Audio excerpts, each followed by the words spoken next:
Look, my name's Jack Miller. I'm 33. And not too long ago, I actually thought I had a pretty decent life. If you'd asked me maybe 4 months back, I would have told you my marriage to Clara was solid. We'd been together 7 years, and I honestly thought we'd figured out how to navigate our different worlds. See, she came from old money. Big houses, fancy schools, family names that opened doors. Me? My dad was a carpenter, my mom was a teacher. We were just regular folks. When Clara and I met, I was working IT support, and she was this bright, beautiful woman who didn't seem to care where I came from. I guess I convinced myself we were equals, or could be. But looking back now, the cracks were always there, you know, just waiting to bust open. Her family, especially her mom, Evelyn, and her older brother, James, they never really warmed up. To me, every time I was around them, it felt like I was some kind of applicant for a job I wasn't qualified for. They'd smile, sure, but it was the kind of smile that didn't reach their eyes. Clara would always tell me, "They'll come around, Jack, just give them time." I wanted to believe her, I really did. But 7 years? That's a long time to wait for people to stop making you feel like dirt under their polished shoes. Things had been getting tense lately, little arguments bubbling up. But the real breaking point was this annual family gathering they had up near Boston. Clara practically begged me to go, said it would be different this time, that her family would finally see the real me. Honestly, I'd rather have stayed home and wrestled with a server crash than face them again, but I went for her. The family place was this huge old house on a hill overlooking the water, all steep stairs and echoing rooms. It was beautiful, yeah, but in a way that made you feel small, like you didn't belong unless you were born there. From the second we arrived, I felt the weight of their expectations. Evelyn's handshake was limp as wet noodles, and James had this smirk, like he knew something I didn't. The whole weekend stretched out like some kind of endurance test, and it was. Every conversation was a minefield. I'd make some simple comment about the weather, and Evelyn would gently correct me, telling me it was unseasonably warm, as if I'd insulted the family lineage. James would chime in with a snide remark about my job, asking if I ever planned on moving up in the world. I just laugh it off, try to keep the peace, but inside, man, I was simmering. Clara kept telling me to relax. They didn't mean anything by it, but I could see in her eyes. She knew they did. By the second day, I was counting the minutes until we could leave. I stayed quiet, stayed polite, but it felt like trying to hold sand in my hands. It just kept slipping away. Dinner that night was the tipping point. We were all sitting at this massive, formal table, candles flickering, silverware doing its thing, and I thought maybe I could just get through it. Clara squeezed my hand under the table, like cheering me on. For a second, I felt okay. But then, James started in again, a bit louder this time, and Evelyn joined him, picking apart everything about me, from how I sat to the shirt I was wearing. I felt the room closing in, all those eyes on me, just waiting for me to mess up. I don't know why I thought it would be different. Maybe I was just tired of pretending their jabs didn't sting. Maybe I wanted to prove something. Whatever it was, it set the stage. I got this dumb idea to make a toast. Don't ask me why. Maybe I thought it would show them I wasn't some outsider, that I belonged there with my wife. I stood up, cleared my throat, and started talking about being grateful, about how lucky I felt to be part of their family. I kept it short, simple, but halfway through, one of her cousins started chuckling. Not loud, just a quiet, mean little sound that spread around the table. My face felt hot and I stopped looking at them, some amused, some bored, nobody really on my side. I raised my voice a bit, not shouting, just firm, and said, "No, seriously, I mean this." The chuckling died and the room went dead quiet. I thought maybe, just maybe, they'd heard me for once. But then Evelyn slowly stood up. "We don't tolerate tantrums at this table, Jack," she said, her voice like ice. Tantrums like I was a kid throwing a fit, not a grown man trying to say something real. I looked at Clara, waiting, just waiting for her to say something, anything, to back me up. She didn't. She just stared at her wine glass, swirling it like it held all the answers. My chest got tight. I sat back down, the silence pressing in. The rest of dinner was a blur of polite noises, but I was done. I could feel it in my gut. This wasn't just another bad night. It was the beginning of something breaking. James smirked across the table. Evelyn sipped her drink, and Clara wouldn't meet my eyes. I tried to build a bridge with that stupid toast, and they burned it down before I finished speaking. I stayed quiet after that, just nodded when I had to, but inside, man, I was raging. Not loud, just this steady, growing heat. I'd spent years taking their hits, swallowing my pride, telling myself it was worth it for Clara. But sitting there, watching her choose her wine glass over me, I started wondering how much more I could take. The night ended with fake smiles and polite goodbyes, and I followed Clara up to our room. The weight of that moment was still hanging in the air. I didn't know it then, but that toast, gone cold, was the first crack in a wall I'd been holding up for way too long. I've never been one for big arguments, you know? But that night after dinner at the family house, I couldn't hold it in anymore. We got back to the guest room, some fancy thing with a huge bed and curtains that probably cost more than my truck. The door clicked shut, and I just stood there for a second, trying to figure out how to say what had been building up for years. My tie felt like it was choking me, so I yanked it off and threw it on a chair. The whole night was replaying in my head. James's smirks, Evelyn's cold dismissal, and Clara just sitting there while her family basically laughed at me. I turned to her, and she was already sitting on the edge of the bed, arms crossed, looking at me like I was the problem. "What was that, Jack?" she asked, her voice low and sharp. I took a deep breath, trying to stay calm. "I've had enough, Clara. I'm done with this." She rolled her eyes, and man, that just flipped a switch. "You're too sensitive," she said, like it was just a simple fact. "They were just joking. You didn't have to make a scene." A scene? I hadn't yelled, hadn't thrown anything. I just tried to finish a stupid toast they turned into a joke. I stepped closer, hands clenched. "I'm your husband, not their punching bag. I've been taking their crap for years, and you never, not once, stood up for me." She didn't flinch, just kept her arms crossed, her face all calm, like she'd rehearsed this. "You don't get it," she said. "This is just how they are. You just have to deal with it." Deal with it? 7 years of snide comments, fake smiles, feeling like I was never good enough, and she thought I should just keep swallowing it. My voice was low, but it was shaking now. "I shouldn't have to deal with it. You should have had my back down there. Instead, you let them treat me like I'm nothing." She sighed, long and dramatic, like I was exhausting her. "You're blowing this out of proportion," she said, and I swear I heard her mother's voice in hers, that same superior edge. That's when something just snapped. Not loud, just quiet inside. "No, Clara," I said. I'm not. I'm done pretending this is okay. I'm done being the guy they kick around while you just watch." Her eyes narrowed, and she finally stood up, dropping her arms. "You have 2 options, Jack," she said, her voice hard now. "Apologize or leave." I froze. The room went silent. Apologize for what? For trying to say something real? For wanting my wife to care? I just stared at her, waiting for her to take it back, to soften, to show me she didn't mean it. But she just stood there, chin up, like she'd drawn a line and dared me to cross it.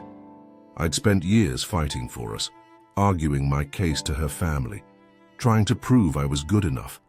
And now she was giving me an ultimatum like I was the one who failed. My chest hurt, a deep, heavy ache, but weirdly my head felt clear. I didn't yell back, I didn't beg. I just looked at her, really looked, and saw someone who'd chosen them over me again. "Okay," I said, my voice steady even though I felt like I was breaking. She blinked, like she hadn't expected that, but I didn't give her time to react. I turned, grabbed my bag from the closet and started packing. Just the essentials. She watched me silent and I could feel her eyes on my back, but she didn't say a word. No wait, no let's talk. Nothing. I zipped the bag, slung it over my shoulder and walked to the door. My hand was on the knob when she finally spoke. "You're really doing this?" she asked, and there was a crack in her voice. But it wasn't enough to stop me. I didn't turn around. "Yeah," I said, "I am." And I walked out. The hallway was dark, the house quiet except for the faint sound of voices downstairs. I moved fast down those stupid winding stairs, past the portraits of her ancestors staring like they knew I didn't belong.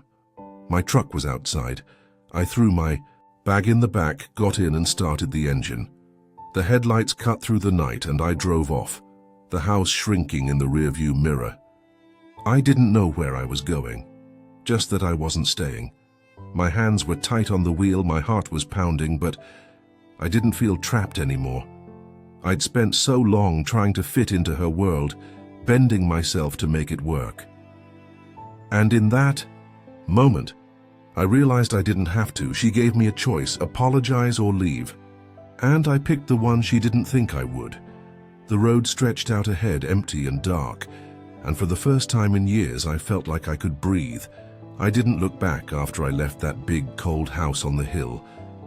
The truck rumbled as I drove away from the family gathering, away from Clara and her family, away from 7 years of trying to be someone I wasn't.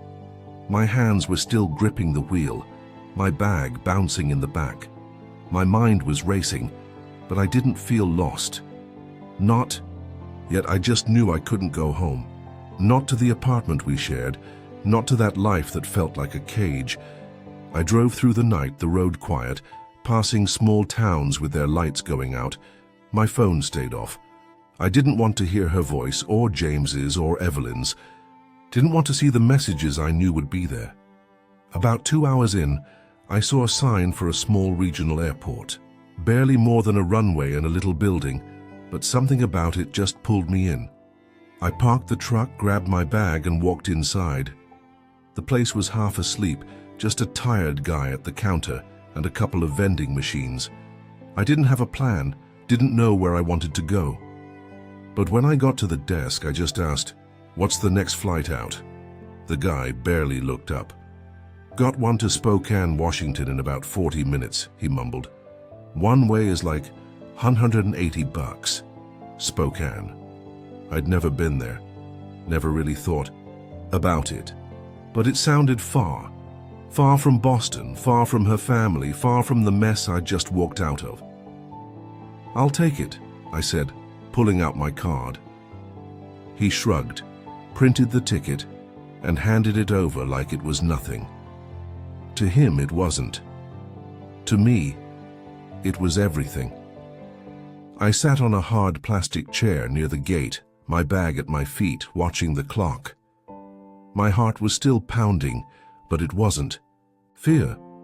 It was something else, like relief mixed with this wild energy I hadn't felt in years.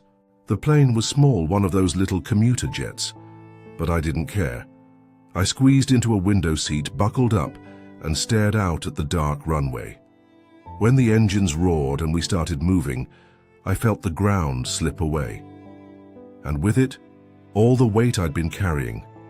Up there, thousands of feet in the air, it was just me and the hum of the plane.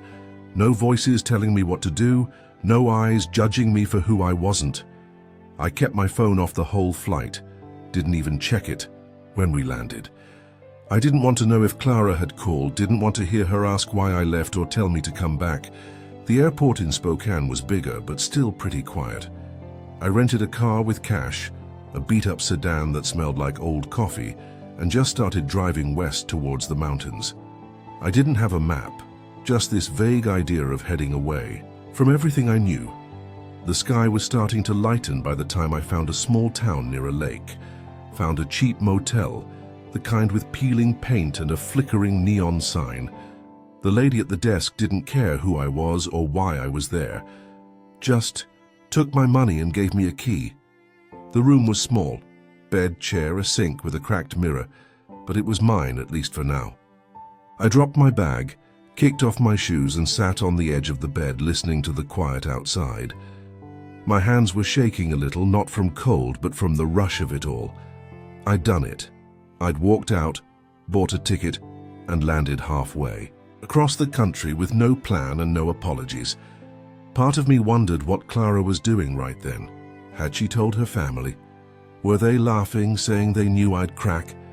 I could picture Evelyn shaking her head, James smirking, and Clara sitting there, maybe confused, maybe mad, but probably not chasing after me. She'd given me that ultimatum, apologize or leave, and I'd picked the door she didn't think I'd take. I lay back on the bed, staring at the stained ceiling, and let the quiet sink in. No one knew where I was. No one could reach me. For the first time in years, I wasn't answering to anybody.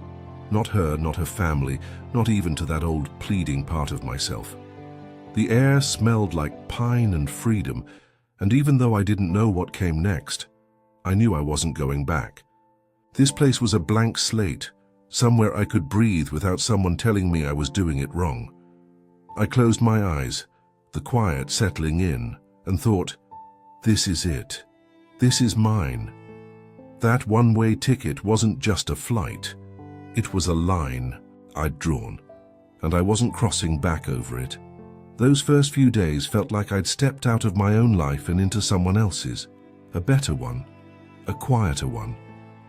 I woke up in that cheap motel room with the cracked mirror and the sound of nothing, much outside. And for the first time in years, I didn't feel like I had to explain myself to anybody.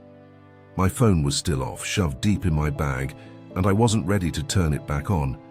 I didn't want to know what was waiting for me, missed calls, texts, whatever Clara or her family had to say. I just wanted the silence, and this town gave it to me. After a quick shower, I grabbed my stuff and checked out, figuring I'd find something more permanent. The lady at the desk didn't even look up when I dropped the key, and I liked that. No questions, no fuss. I drove around for a bit, ended up in this small town on the edge of the lake, one of those places with a single main street and a few shops that looked like they'd been there forever. Saw a sign in a window, studio for rent, $550 a month. Pulled over, called the number, and met a guy named Mike who smelled like motor oil. He handed me the keys after I gave him cash for the first month. The place wasn't much. One room with a little kitchen area, a bathroom, and a view of the lake if you leaned out the window. But it was mine. I dropped my bag, sat on the lumpy couch, and just let out a breath I didn't know I'd been holding. That first day I walked down to the lakefront, hands in my pockets, the wind cool on my face. The water was calm, the mountains quiet. I felt lighter than I had in years, like all that weight from Clara's family, their jabs, their rules, their expectations, had stayed back in Boston. I picked up a couple of freelance IT jobs online, easy stuff I could do from anywhere. Bought some groceries from a little corner store where the cashier smiled like I was already a local. It was simple, and simple was exactly what I needed. By day 3, the peace started to feel a little shaky. I'd kept my phone off, but curiosity, or maybe just plain stupidity, got the better of me. I powered it up. The screen lit up with notifications, one after another, like a storm rolling in. Clara had called a bunch of times, left voicemails I didn't listen to. James sent a text. "You're a real piece of work, running off like that." Evelyn's message was longer. Something about disgracing the family and abandoning my responsibilities. I scrolled through it all, my stomach twisting, but I didn't let it sink in too deep. I'd heard it before. Their anger, their blame. I wasn't going to carry it anymore. There were messages from my sister Sophie too, worried ones, and a couple from my buddy Liam just checking in. I'd get back to them later, but not yet. I deleted the family group chats Clara had roped me into, those endless threads of cousins planning stuff, and her mother sending passive-aggressive reminders about, well, everything. My phone felt cleaner after that, like I'd scrubbed off a layer of grime. The calls kept coming though. Clara again, then James, then a number I didn't recognize but figured was Evelyn using someone else's phone. I didn't answer. I didn't need to hear the panic or the rage, didn't need to know if they were cursing me or crying. I already knew the script. I was the bad guy, the quitter, the one who couldn't handle it. Fine, let them think that. I sat down at the little table in my studio, opened my laptop, and typed an email to Clara. It wasn't long, just a few lines. I'm safe, I'm not coming back. If you need to contact me, speak to my lawyer. I didn't actually have a lawyer yet, but I'd get one. I hit send, shut the laptop, and leaned back in the chair. No apology, no excuses, no room for her to argue. That was it. The last thing I'd say to her for a while, maybe forever. The phone buzzed again, but I turned it off and tossed it on the couch. Outside, the sky was turning pink over the lake. I stepped outside onto the tiny walkway, breathing in the cool air. I could hear birds and the distant sound of a boat. This was my life now, quiet, mine, no one else's rules. I didn't know how long it would last, didn't know what they'd do next. But for those first few days, I'd found something I hadn't had in years. Peace. Silence wasn't just the absence of noise, it was the absence of their voices, their demands, their judgment. It said everything I couldn't put into words. I'd walked away and I wasn't looking back. I felt stronger, like I was building something new out of the pieces they'd tried to break. I thought about my mom sometimes, how she'd raised me and Sophie after Dad passed, working hard to keep us afloat. She never apologized for who she was, never bent to fit anyone else's idea of her, and I'd forgotten that about myself somewhere along the way. Clara's family had made me feel small, like I had to prove I was worth something. But out here, I didn't have to prove a damn thing. The people I met, the guy at the grocery store, the lady who ran the coffee shop down the street, didn't care where I came from or who I'd married. They just nodded, said hi, and let me be. It was simple, and simple felt like freedom. I kept my phone off most of the time now, only turning it on to check in with Sophie or Liam, who'd both been happy when I told them I'd left. About time, Sophie said, and Liam just laughed. Man, I knew you had it in you. They were like my anchors, the ones who reminded me I wasn't crazy for walking away. Clara could wait all she wanted. Her family could spin their stories. But I wasn't going back. The dust had settled, and I was still standing. Stronger, quieter, and finally free. 2 months after I landed, I had to go back to Boston. Not to stay, not to fix things, just to get my stuff. I'd been living light in that little studio by the lake, working online, breathing the fresh air. But there were things in the apartment I couldn't leave forever. Not furniture or anything fancy. Clara could keep all that. But the small things that mattered. My mum's old books, a watch my dad gave me, some photos of Sophie and me when we were kids. Those were mine legally and emotionally. I wasn't leaving them buried in her world. So I booked a cheap flight back east, rented a car, and drove to the apartment on a grey Tuesday morning. The trip felt like walking into a memory I didn't want to relive. The familiar roads, the city noise, that old weight starting to creep back. I didn't tell anyone I was coming. Not Clara, not her family, not even Sophie or Liam. I wanted it quick and quiet, in and out, before they could turn it into a whole thing. The apartment looked the same when I pulled up. Sleek building, glass windows, the kind of place her money had picked out. I still had my key and it worked fine. The door swung open to that clean, expensive smell I'd never liked. The place seemed empty. Clara's shoes weren't by the door, her coat wasn't on the rack. I let out a breath and got to work, grabbing a couple of boxes from the closet, starting in the bedroom. Grabbed the books, the watch, some clothes. Felt weird being there without her voice, without her eyes watching me like I was about to mess something up. I was halfway through packing when the door opened behind me. I froze, hands on a photo frame, and turned. Clara was standing there. No warning, just her in that little coat her mother bought her that cost way more than my truck. She looked the same. Dark hair pulled back, face calm, but her eyes were wider than usual, like she hadn't expected me. "Jack," she said, her voice soft, almost shaky. I nodded, keeping my hands busy with the box. "Just getting my stuff," I said, not looking at her too long. She stepped inside, closing the door, and just stood there. "You really meant it," she said, and it wasn't a question. I nodded again. "Yeah." She moved closer, her boots clicking on the hardwood, and I could feel her trying to figure me out. "We can fix this," she said, that practiced tone she used when she thought she could talk me into anything. I shook my head slowly, kept packing.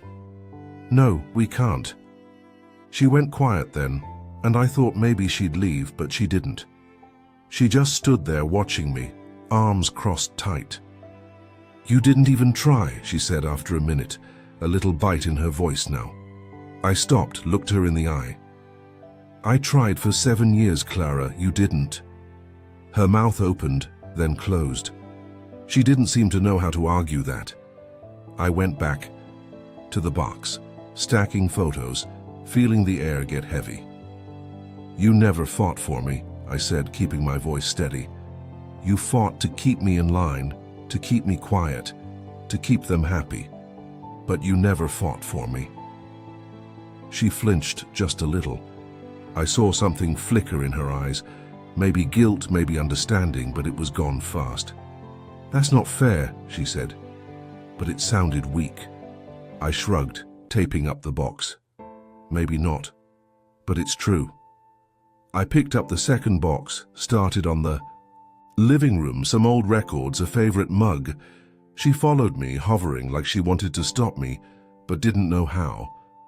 "What am I supposed to tell them?" she asked, and I knew she meant her family. I didn't look up. "Whatever you want, I don't care anymore." That got her. She went quiet again, longer this time. I kept moving, kept packing. When I was done, I had 2 boxes and my bag, ready to go. She was still standing there, coat on, looking smaller than I'd ever seen her. "Jack," she said, one last try, but I shook my head again. "I'm done, Clara. Take care." I walked past her, out the door, down the hall to the elevator. She didn't follow, didn't call out. When the doors closed, I felt that weight lift again. I drove straight to the airport, shipped the boxes to Washington, and caught the next flight out. Back near the lake, I landed under a sky full of stars, the quiet waiting for me. That last visit didn't change anything. It just closed the door I'd already walked through. She still didn't get it. Still thought it was about fixing something, but it wasn't. It was about letting go. After I got back, I started building something real. Not just a life, but a version of myself I'd lost. The boxes arrived a few days later. I unpacked them slow, setting my mum's books on a cheap shelf, hanging the photo of Sophie and me. The watch from my dad stayed in its box for now, but just knowing it was there felt right. That little studio was starting to feel like mine. I'd been freelancing, but I decided to do more. Started advertising around town. Flyers at the coffee shop, the hardware store. Word spread quick, and soon I had clients, small businesses mostly. They liked that I didn't make things complicated or charge an arm and a leg. They didn't care that I wasn't from some rich family. They just cared that I showed up and got the job done. It was a kind of respect I hadn't felt in years. It built me up bit by bit. The town was small, but the people were good, honest, in a way Clara's crowd never was. Met a guy named Mike at the diner. A local who just nodded at me like we'd known each other forever. There was Lisa, who ran the coffee shop and always slipped me an extra pastry. They didn't ask about my past, didn't need to know anything complicated. It was a relief I didn't know I'd been craving. I started spending time with them, grabbing a beer with Mike, helping Lisa fix her old computer. They became my people. I got back in touch with Sophie too, called her one night, and she picked up right away. "Jack, you're alive," she laughed. I told her about the studio, the lake, the work. She said she was proud of me, and I knew she meant it. She'd been waiting for me to break free longer than I had. I started hiking on weekends, following trails by the lake or up in the mountains. The air was sharp, the views wide, and it cleared my head. One Saturday, I stopped by the local animal shelter on a whim and came home with a dog, scruffy guy with one ear that flopped funny. Named him Gus. He followed me everywhere, trotting, along on walks, curling up while I worked. He didn't ask for much, food, a pat, a run. Making him happy made me feel steady. It's funny how the simple things started to mean the most. Sitting on my little walkway at night, Gus snoring beside me, listening to the quiet, watching stars. The work was picking up. People trusted me. I traded the fancy apartment for this little place, the city noise for the quiet of the mountains. It wasn't perfect, but it was mine. I'd spent so long in Clara's shadow, bending to fit her family's rules, that I'd forgotten what it felt like to just stand up straight. Out here, I didn't have to explain myself. Mike would clap me on the back and say, "Good to have you around, Jack." Lisa would grin when I fixed her printer. That was enough. Gus would nudge my hand with his wet nose, and I'd laugh, scratching his ears, thinking how easy it was to make him happy. I'd found peace. Not the loud kind, but the quiet kind that sinks in slow and stays. Months later, the past started creeping back. Not crashing in, just soft like echoes. I'd built a good life here, work, walks with Gus, coffee with Lisa, talks with Mike. It felt solid. I'd stopped bracing for their next move. But one morning, I opened my laptop and there was an email from Clara. Not much, just a few lines, no subject. It stopped me cold. I sat there, coffee getting cold, staring at her name. Part of me wanted to delete it, keep the peace. But I clicked it open. She didn't beg me to come back, didn't try to guilt me. It was simpler. "I see it now, Jack," she wrote, how it fell apart. I was so busy trying to keep them happy, Mom, James, all of them, that I didn't see I was losing you. "I'm sorry." That was it.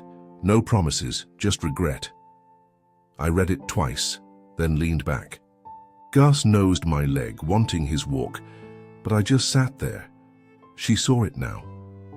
Where was that clarity when I was standing in front of her, asking her to choose me? I didn't reply.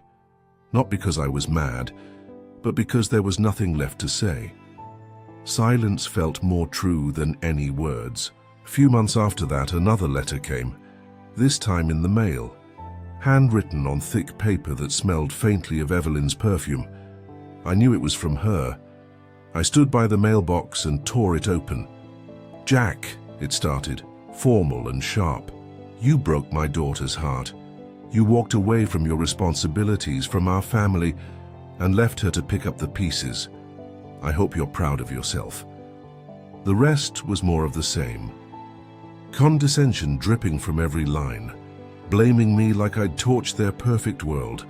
I read it once, then walked inside and fed it to the shredder by my desk. The machine whirred, chewing it up. I watched the pieces fall, feeling nothing but relief. Evelyn didn't get it. She thought I broke Clara, but Clara broke herself, choosing them over me. I wasn't proud of leaving, but I wasn't ashamed either. It was what I had to do to breathe. I didn't owe her an answer, didn't owe her anything, anymore. The shredder clicked off. I grabbed Gus's leash and took him for a walk, letting the fresh air clear my head. Those echoes, Clara's email, Evelyn's letter, kept coming, but they didn't stick. I'd built too much here to let them pull me back. Work was steady. My clients relied on me. Mike and I started fishing sometimes. Lisa teased me about sunburns. Sophie called, telling me about her life, and I'd tell her about Gus or the view. This world I'd made was small, but it was solid, and it didn't bend to anyone else's rules. The past could echo all it wanted. I wasn't listening anymore. It's been a year now since I walked out of that big house, a year since I bought that one-way ticket and decided to stop explaining myself. The divorce is final. Papers signed, lawyers paid. All the loose ends tied up. I live in a modest little house on a hill overlooking the lake now. A step up from the studio, but still simple. Got a deck where I can sit and watch the water. I wake up early, make coffee, take Gus for a walk. Still in tech? Fixing systems, but on my terms. The air's always cool and clean, and the sound of the lake is constant. It's not a flashy life, but it's mine.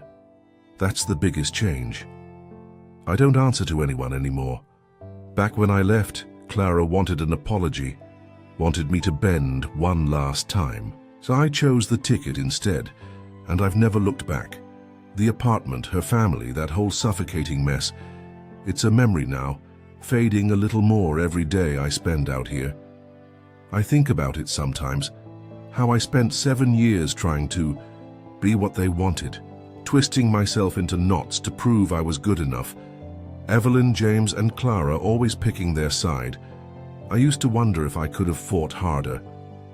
But out here, with the lake in front of me and Gus at my feet, I know I did the right thing. Leaving wasn't running. It was saving myself. The divorce took a while because Clara stalled. Didn't fight it, just missed deadlines, asked for extensions. Like she thought I'd change my mind. I didn't.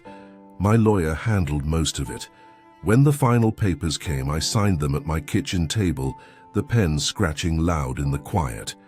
Felt a weight lift. It was done, no more ties. I've got my routines, work, hikes, fishing with Mike, coffee with Lisa. Sophie visited, said I looked different, lighter. I told her I felt it too. Gus is my shadow. The people in town know me. Not my whole story, just the parts I share. Mike calls me Jack like it's always been my name. Lisa trusts me with her shop's books. It's a community, not forced, just people living their lives alongside mine. I don't explain myself anymore. Not to them, not to anyone. That's the real freedom, the thing I didn't know I'd lost until I got it back. Back in Boston, I was always justifying why I wasn't like them, why I deserved a seat at their table. Here, no one cares. I show up, do my work, toss a stick for Gus. That's enough. Clara's family thought love came with conditions. Obey, fit in, apologize. But I've learned it doesn't have to. Sophie loves me because I'm her brother. Mike because I'm a friend. Gus because I'm his person. It's simple. And simple is what I needed all along. I think about Clara sometimes. Wonder what she's doing now that the papers are signed. Maybe still in the apartment, still going to those family dinners, still trying to keep Evelyn happy. Her email sits unanswered. I don't feel the need to change that. She made her choice back then, picking them over me. I made mine when I walked out. We're even now both free. I don't hate her, don't resent her, it's just done. This place on the hill overlooking the lake is home now. Every day I spend here, I feel more like the man I was supposed to be. I work hard, keep things easy, and let the quiet smooth out the rest. No apologies, no looking back. Just me, my dog, my people. In a life I built my way. Share your thoughts below, and don't forget to follow the channel for more deep and meaningful stories.